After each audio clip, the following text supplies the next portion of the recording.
Welcome to my new blog. તો સ્વાગત છે આજના નવા બ્લોગમાં. તો ગાઈસ આજે ને સાહેબના મોથામાં ડાળી નાખવાની નહીં સાહેબ? તો ગાઈસ બાલ હે ને વ્હાઈટ થયા છે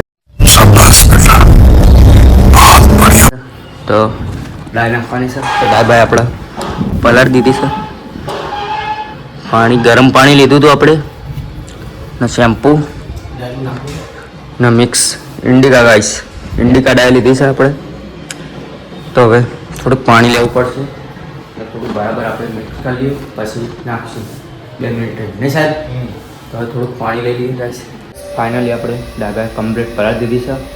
તો નાનો ટુકડો લઈ લીધો છે એટલે ને સાઈડમાં કાની બાની કે અથવા સાઈડમાં જે કલમમાં એકાને ઢેલા ના થાય એટલે આપણે સાફ કરી નાખવું પડશે. હે ને એકદમ બ્લેક થઈ જશે નહીં સાહેબ?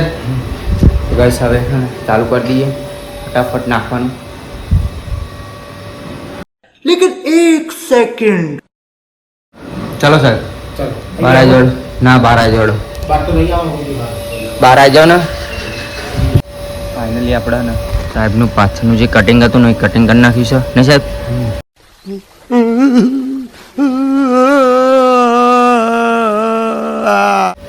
તો હવે નાખવાની છે ડાળ. કલમ હોય ને ગાઈસ સરખી કરી નાખી તો કરતા લઈને આપણે બે જણ ગાઈસ આપણે આજે આખી કરી નાખી છે. તો હવે ડાય કરી દઈશું ને સાહેબ?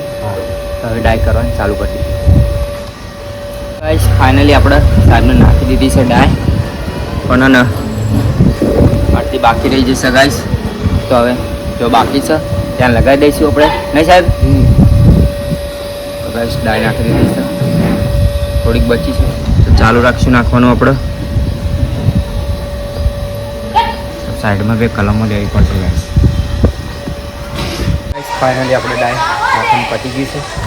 તો ગાઈસ ઇટ્સ એકદમ બ્લેક નહીં સાહેબ? તો ગાઈસ કમ્પ્લીટ આપણે ડાય નાખી દીધી છે. તો ઇન્ડિકા હેર ડાય એટલે બ્લેક નેચરલ. તો હવે પતી ગયું છે નાખવાનું. તો વાટકી મેળ દઈશું ધોવા સાહેબ. મસાલો બનાવી દો. તો ગાઈસ હવે બધું મૂકી દઈશું. આ જે ઇન્ડિકા હેડરાઈ છે એ નો એમોનિયા છે, એનાથી આડ અસર થતી નથી અને સારામાં સારી છે અને 10 મિનિટમાં રિઝલ્ટ આવે છે. તો ગાઈસ પતી ગયું છે નાખવાનું.